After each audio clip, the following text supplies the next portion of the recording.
Bidadi township ಅನ್ನ ವಿರೋಧಿಸಿ 516 ದಿನಗಳ ಹೋರಾಟ. 516 ದಿನಗಳಿಂದ ಇದೇ ಬೈರಮಂಗಲದಲ್ಲಿ ರೈತರು ಹೋರಾಟ ಮಾಡ್ತಾ ಇದ್ದಾರೆ. ಬಟ್ ಈ ಹೋರಾಟಕ್ಕೆ ಕಳೆದ ಕೆಲ ತಿಂಗಳುಗಳಿಂದ ಮತ್ತಷ್ಟು ಬಲ ಬಂದಿದೆ. ಜೆಡಿಎಸ್ನ ಯುವ ಘಟಕದ ಅಧ್ಯಕ್ಷರಾದಂತಹ ನಿಖಿಲ್ ಕುಮಾರಸ್ವಾಮಿ ಅವರು ಸಾಥ್ ಕೊಟ್ಟಿದ್ದಾರೆ. ನಾನೊಂದು ಪಕ್ಷದಿಂದ ಅಲ್ಲ, ಒಬ್ಬ ರೈತನ ಮಗನಾಗಿ ರೈತರ ಹೋರಾಟಕ್ಕೆ ಧುಮುಕಿದ್ದೀನಿ ಅಂತ. ಹಿಂದೆನೂ ಕೂಡ ಪಾದಯಾತ್ರೆ ಮಾಡ್ತಾರೆ, ಪ್ರತಿ ಹಳ್ಳಿಗೂ ಭೇಟಿ ಕೊಡ್ತಾರೆ. ಇವತ್ತು ಇಲ್ಲಿಂದ ಫ್ರೀಡಂ ಪಾರ್ಕ್ ವರೆಗೂ 3 ದಿನಗಳ ಪಾದಯಾತ್ರೆಗೆ ಆಲ್ರೆಡಿ ಎಲ್ಲಾ ರೀತಿಯ ಸಿದ್ಧತೆಗಳು ಕೂಡ ಆಗಿದೆ.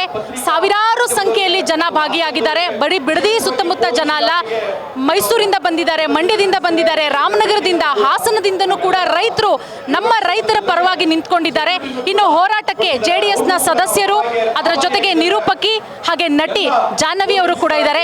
ಮೇಡಮ್, ನೀವು ಕೂಡ ಗಮನಿಸ್ತಾ ಇದೀವಿ, ಬಿಡದಿ ರೈತರ ಪರ ಸಾಕಷ್ಟು ತಿಂಗಳುಗಳಿಂದ ಹೋರಾಟ ಮಾಡ್ತಾ ಇದ್ದೀರಾ. ಪ್ರತಿಯೊಂದು ರೈತರ ಮನೆಗೂ ಭೇಟಿ ಕೊಡ್ತಾ ಇದ್ದೀರಾ, ಅವರ ಜಮೀನುಗಳಿಗೂ ಕೂಡ ಭೇಟಿ ಕೊಡ್ತಾ ಇದ್ದೀರಾ. ಈ ವಾಸ್ತವವನ್ನ ನೀವು ಗಮನಿಸಿದಾಗ ನಿಮ್ಗೆ ಏನ್ ಅನ್ಸುತ್ತೆ ಮೇಡಮ್? ನಿಜ, ನಾನು 1-2 ಬಾರಿ ಅಲ್ಲ 10 ಬಾರಿ ಬಿಡದಿ ರೈತರ ಮನೆಗಳಿಗೆ ಹೋಗಿದ್ದೀನಿ. ಅದು ದೊಡ್ಡ ರೈತರು ಇರ್ಬೋದು, ಸಣ್ಣ ರೈತರು ಇರ್ಬೋದು, ಎಕರೆಗಟ್ಟಲೆ ಇರೋರು ಇರ್ಬೋದು, ಸಣ್ಣ ಗುಂಟೆ ಜಮೀನು ಇರುವಂಥ ರೈತರು ಇರ್ಬೋದು. ಪ್ರತಿಯೊಬ್ಬರನ್ನು ಭೇಟಿ ಮಾಡಿದಾಗ ಅವ್ರ ಅಳಲೊಂದೇ. ನಾವಿಲ್ಲಿ ಒಂದು ಎಮೋಷನ್ ಇದೆ ಆ ಸ್ಥಳದಲ್ಲಿ. ಅವರ ಪೂರ್ವಿಕರು ವಾಸ ಮಾಡಿದಂತಹ ಜಾಗ ಅದು ಒಂದು, ಇನ್ನೊಂದು ಅವ್ರ ಬದುಕು ಅದು. ಈಗ ನಾವು ಅನ್ನ ತಿಂತಾ ಇರ್ತೀವಿ, ಇದನ್ನು ಕಿತ್ಕೊಂಡ್ಬಿಟ್ರೆ ಬಿಡ್ತಾರ? ಅಲ್ಲಿ ಏನಾಗುತ್ತೆ ಅಂದರೆ, ಹೆಚ್ಚಿನ ರೈತರು ಓದಿಲ್ಲ, ತುಂಬ ಜನರಿಗೆ ಏಜ್ ಆಗಿದೆ, ಹೆಣ್ಮಕ್ಳಿದ್ದಾರೆ. ಅವರು ಒಂದೇ ಕೆಲಸನ ಮಾಡ್ತಾ ಇಲ್ಲ. ಒಂದು ಕಡೆ ಬೆಳೆ ಬೆಳೀತಾರೆ, ಇನ್ನೊಂದು ಕಡೆ ಪಶುಸಂಗೋಪನೆ ಮಾಡ್ತಾರೆ, ಕುರಿ, ಕೋಳಿ, ಮೊಟ್ಟೆ, ಮೀನು, ಕಬ್ಬು ಬೆಳೆಯೋದು, ಹಾಗೆ ಬೇರೆ ಬೇರೆ ರೀತಿಯಾದಂಥ ಒಂದು ಉಪಕಸಬುಗಳನ್ನು ಅವ್ರು ಮಾಡ್ಕೋತಾ ಬಂದಿದ್ದಾರೆ. ಭಾಳ ಆರಾಮಾಗಿದ್ದಾರೆ. ನಿಜವಾಗ್ಲೂ ಈ ಜೀವನ ಬಹುಶಃ ನಾವು ಬೆಂಗಳೂರಲ್ಲೂ ಕೂಡ ಮಾಡೋಕ್ಕಾಗಲ್ಲ, ಅಷ್ಟು ಆರಾಮಾಗಿದ್ದಾರೆ. ಸ್ಥಿತಿವಂತರು ಕೂಡ ಇದ್ದಾರೆ, ದೊಡ್ಡ ಮನೆಗಳನ್ನ ಕೂಡ ಕಟ್ಕೊಂಡಿದ್ದಾರೆ.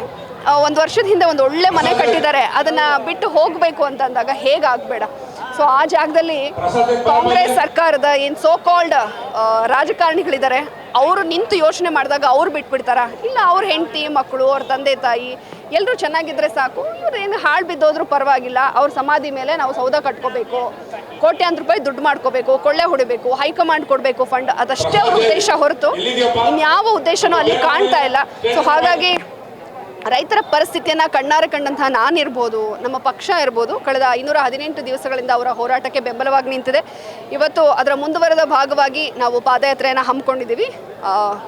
ನಿಖಿಲಣ್ಣವರ ನೇತೃತ್ವದಲ್ಲಿ ಫ್ರೀಡಂ ಪಾರ್ಕ್ ತನಕ ಹೋಗುತ್ತೆ.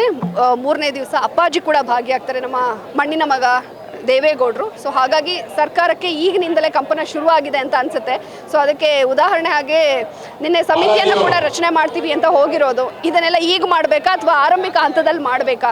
ಅವ್ರು ಏನೇ ಹುನ್ನಾರ ಮಾಡಿದ್ರು, ಕಣ್ಣರಿಸೋ ತಂತ್ರವನ್ನು ಮಾಡಿದ್ರು, ನಮ್ಮ ನಿಲುವು ನ್ಯಾಯಯುತವಾಗಿದೆ. ರೈತರ ಪರವಾದಂಥ ಹೋರಾಟ ಮುಂದುವರಿಯುತ್ತೆ. ಖಂಡಿತ. ಈಗ ನಾವು ನೀವೆಲ್ಲ ರೈತರು ಮಕ್ಕಳು, ರೈತರ ಕಷ್ಟ ಏನು ಅನ್ನೋದು ಗೊತ್ತು.